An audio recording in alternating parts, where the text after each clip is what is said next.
What's up, everybody? Welcome to the Savage Land. Welcome to another episode of The Table. And today on The Table, the episode is called Ride Out.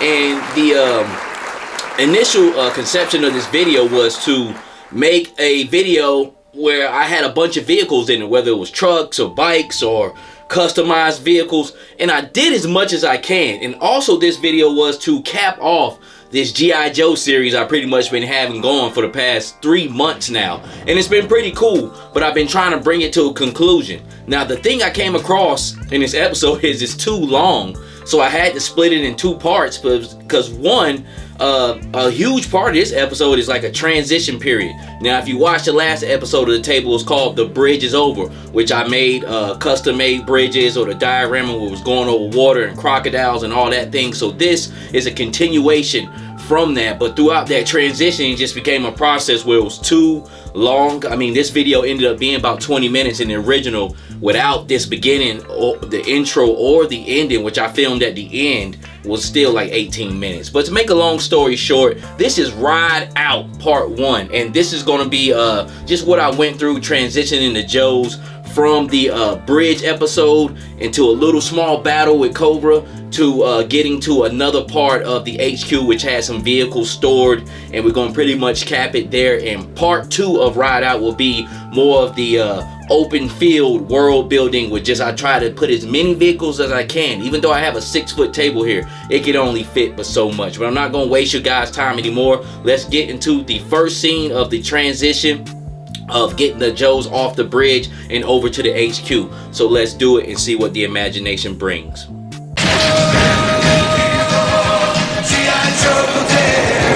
Alright, so this scene I'm setting up here right now. In the last video I said I wanted to put some Cobra eels in here because I haven't used them in a minute. So this will probably be like a little scene where it's like kind of like a little, like a utility water bridge. I don't know if you ever seen like your power company lakes. They might have a bridge that probably only goes out about 15 feet from the shore, but it kind of looks like this, just so they can maybe walk out and do some testing or whatnot. So that's what type of idea I had in mind for this. But what am I doing right now is breaking off this fake like little rubber plant right here. It comes off in plugs, and what I'm doing is I'm just kind of laying this out so it can kind of give it a more kind of like natural look. Doesn't have to be like most of the time you see with the vines, I got that big bushy piece laying over. I'm just kind of just breaking off little pieces off of here. It has little rubber plugs to plug in to kind of lay around and make a more realistic scene of just loose leaf laying down in the jungle water and across the little bridge here. All right, real quick, I really like this shot right here. Let me brighten it up a little bit. But I like the way I got the Navy diver hitting that neck of that eel.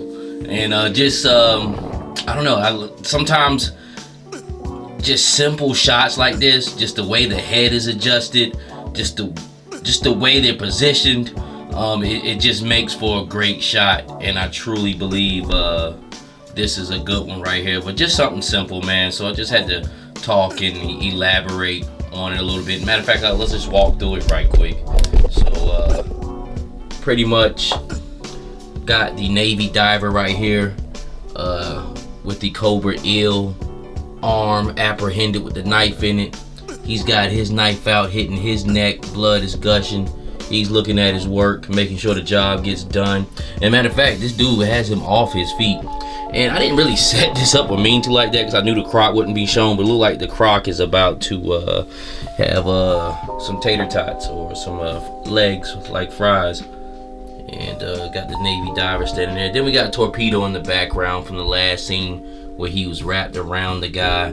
It's kind of hitting him up in the chest, but I could get that pose a little bit better, but that's going to be blurry. And then just a shot without a crocodile with his mouth open. I mean, shit, I believe they've eaten enough. And then in the background lurking, you see a Cobra eel there. Cobra eel, even though there was a lot of hype on this figure, it's such a good looking figure. Like, that looks awesome with him standing up right there. Dang, that croc was camouflage. I didn't Forgot I had him kind of doing some underwater stuff, but you don't really see those guys. But I like this shot, and mainly because what this is, this main focus here. I think that's pretty dope.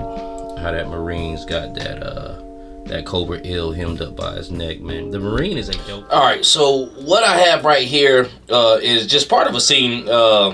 Just basically, I just wanted to show something of the Joes trying to escape. Still pretty much the same scene with the bridge, but I just took one bridge away.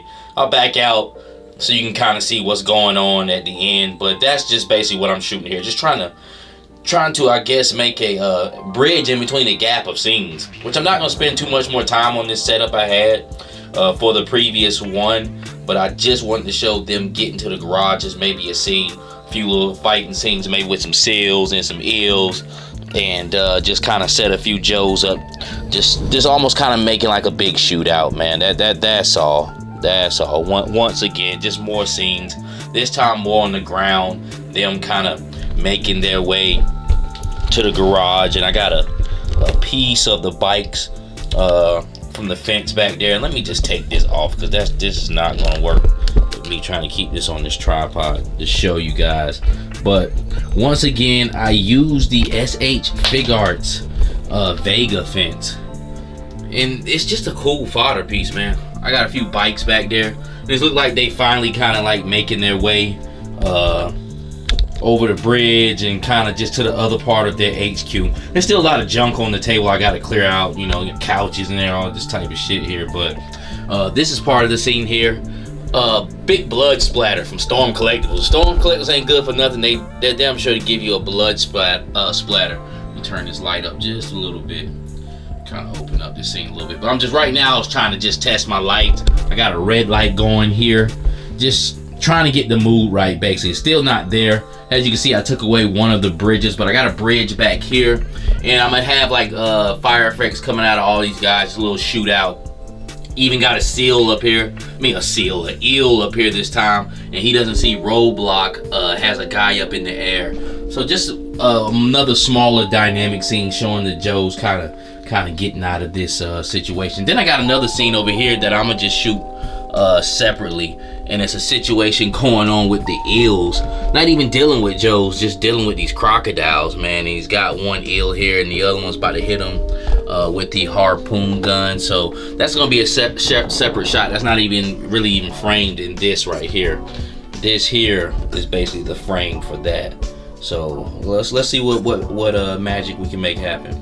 All right, so pretty much this is what I was looking for right here. This is really the shot I was kind of looking for the Joes, to show that they were kind of just going through the stages of battle.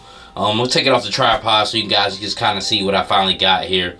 Just light it up a little bit more when I do take it off the tripod so you can kind of see the scene layout. And there's so much going on, you can't catch everything in it, but it is great filler. It does add somewhat of depth. I don't care if you just see a toe of somebody to your picture here, man. But I got the red and blue lights going on. That's making the colors pop really good. Then I got the big ring light in the back. Trying to just go towards what I pretty much want to get here. I really just want like Jody Shooter, my man Ricondo, General Hawk. Of course, Beachhead almost kind of has the scene here, man. So let's take it off the tripod and pretty much see what we got here and what I came up with. And it's just bodies of Cobra Troopers just laying around everywhere. So we'll walk through, and I'm gonna turn this light up just a little bit so we can see what we got going on, kind of get the mood out of the way. Got Beachhead here with two guns in hand, with his foot on a dead Cobra soldier, helmet's knocked off. We got Jody Shooter here with the nice Valorverse weapon, and we got my man Junkyard here with Ricondo behind the wall. And I got my tree set up, almost kind of like a tree line, hedge line here. That's pretty cool. And we got Hawk right here. We got Outback in a running pose. Once again, Outback's a well-built figure. Ankle's starting to get a little loose after time now, but as you can see here, he's been sitting like this unbothered for at least half an hour. And then we got the other Outback, which is really Snow Job. And these guys kind of laid the way for the waste that's here with these Cobra Troopers. We got the nice top shot. You know what? That would be a great picture. Let me snap a shot of that right quick. I get that? Hell yeah, that looks good. I'm sorry about that. But you see, they put the business in on these Cobra Troopers. And once again, the Storm Collectibles blood. I think this came from Sub-Zero or somebody, but they always had plenty of blood effects, which is good for an overhead shot like this, too, which just looks pretty damn dope. So let's go down. And once again, we got the Cobra Troopers lined up. They're shooting back. I really couldn't get that lit up. I would have to get like a shot like this, and wow, that looks really good too. But you got Roadblock there about to toss over Cobra Trooper. I don't know if they know that's about to go on. You see, you got an eel right here too. So pretty nice setup, and of course, like I said, the gate with the bikes. All right, so pretty much what we got going on now, man. I'm about to change this scene up and about to go to a kind of like the garage scene where we're gonna see all the bikes and the trucks. And what I'm transitioning into is I want to make a scene after this where it's just a big open kind of like green land with rolling hills, and I want to almost involve not all of my 1/12 scale vehicles because it's going to be too clustered, but it's going to be a lot. All of the dirt bikes, all of the new Ray dirt bikes. We're going to get some McFarlane Batman bikes in there, and just stuff that looks right. All right, so the goal for the garage scene, man, is to take this styrofoam once again from the two TV casing ends that I had, which look great for like a rock cliff, but now I'm gonna flip them back around and use them for the garage. Some disco balls fell there, but so my whole thing is to make hard lines with this. That's what we're gonna be making, hard lines on the left and the right side, and that's gonna be good for the frame of what I'm trying to do here. So whether I bust this in half and have them on each side, which I think I will, I'm gonna do that. We're gonna incorporate some of the City Dio, like pavement, styrofoam pavement in there to kind of make the scene. It's gonna be slimmer than this. I'm gonna slim it up. And then I'm gonna put some more kind of like diorama pieces that I paid for at the end here. And then we're gonna be using this black poster board also too to kind of help with the blacktop look of the garage, man. So let's go ahead and get that get this thing rearranged and get the setup what we trying to do here.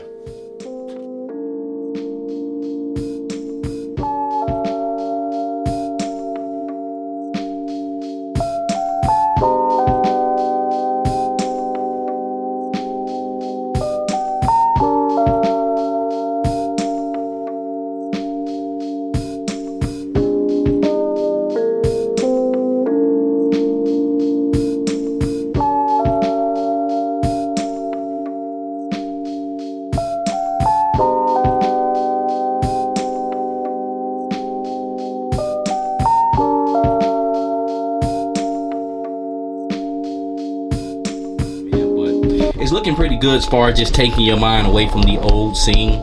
It's looking like another part of the HQ, and it looks good with the styrofoam TV ends I got here on the left, and then with my other original like diorama pieces I got from High School Creations. Once again, that silver box, and all that silver box is there for is to cause a hard line. So just want to highlight this nice little shot right here, man. I got the perfect coloring going on. I guess coloring, lighting, I guess in my mind I'm painting a picture, I guess. But this is a cool little garage shot, man. It's not really too overcrowded. It's got different things going on. It's got depth to it. I'm gonna take the camera off right quick and show you the little bit of depth in the shot.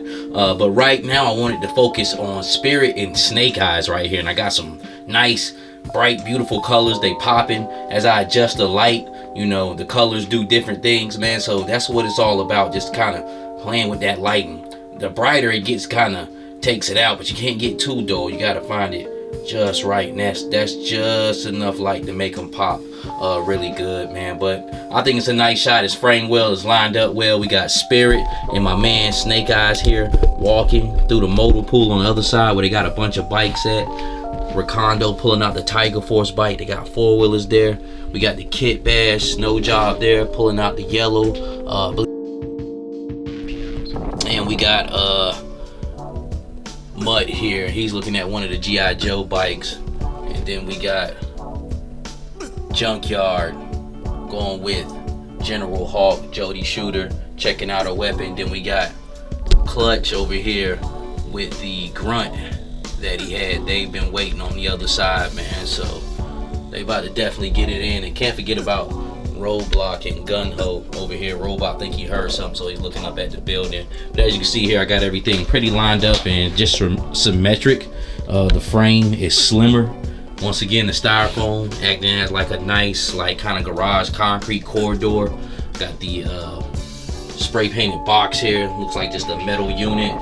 And then I got a Dio from High School Creations. And I'll kind of go around for that also. And the Dio from High School Creations, just like a power generator wall, and kind of got the kind of like a dock or warehouse diorama here that was 3D printed with the red light shining through it, so that's kind of like a natural lighting given. Then I got the blue light coming through here, and it's making the colors pop really well. And as you can see back here, I got the Vamp overhead shot, and then I got the 4x4 truck. So I'm gonna have the Joes on pretty much all of these vehicles. So we got about a good 13 vehicles. Of course, I'm gonna put the Hiss tank in the shot also, and try to get Cobra on some McFarlane Batman bikes, and just really have a really big scene going on rolling hills, open field, and try to make something out of it. But I think this looks good. This is a great shot here. Great setup, nice and colorful. I like it.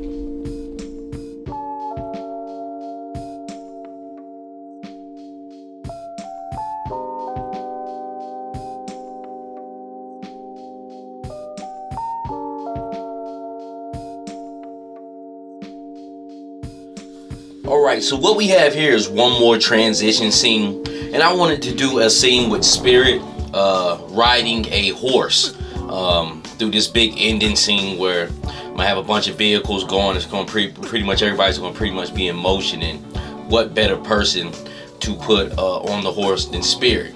And I wasn't just gonna do like your traditional Indian on a horse. Actually, I was gonna put Airborne on that horse. I thought that would be pretty dope for him to be on the horse, but Airborne hasn't really been in this series like that, and so I'm gonna go ahead and give it to Spirit. But I did one more scene change up. We'll take the camera off the tripod back up. I'll let you guys see it. It's nothing major, just very simple, and it's just pretty much a scene where I have a couple of shots where it looks like, you know, Spirit is bonding with his horse, or Spirit is going to his normal vehicle, the horse, and he's having a little talk with him, whatnot, before they ride out. And I picked up this horse from Big Bad Toy Store.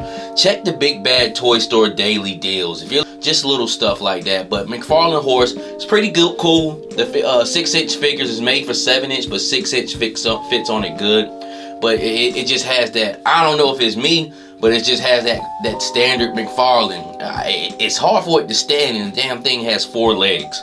But great for this scene right here. Let's go ahead and pull it off the tripod so you guys can see here pretty much what I got going on. Let's back it on up.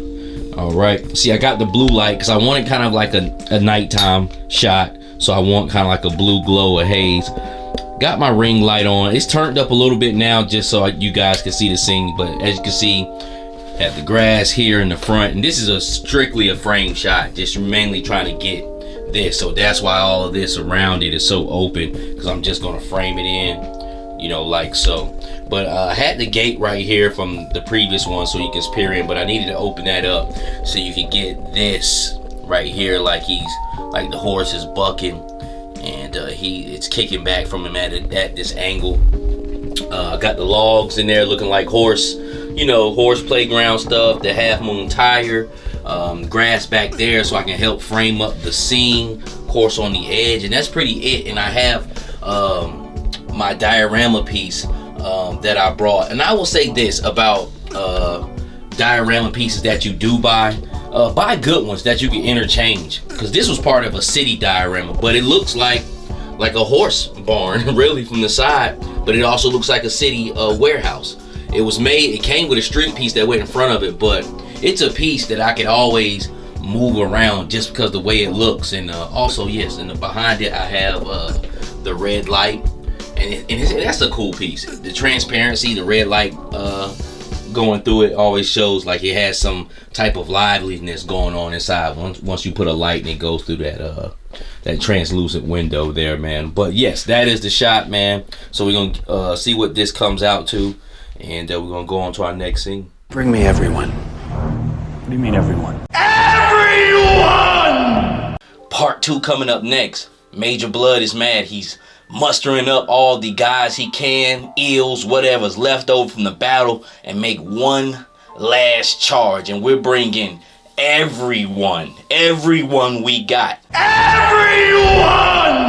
On the next Ride Out Part 2, we'll be doing the story at the end. I'll have some pictures compiled. I already got about 20 already. By the time this will be put out, we'll be working on Part 2, getting that edited up and getting it out to you guys. But this is the Savage Land. I enjoy you guys checking out Part 1 of Ride Out. Make sure you stick around in the next couple of days for Part 2 of Ride Out. And we do this for the love and beauty of action figures. If you can, give me a like, comment, subscribe. If you can, hit me up on my Instagram at Geppetto910. And with that being said, until the next time, God bless.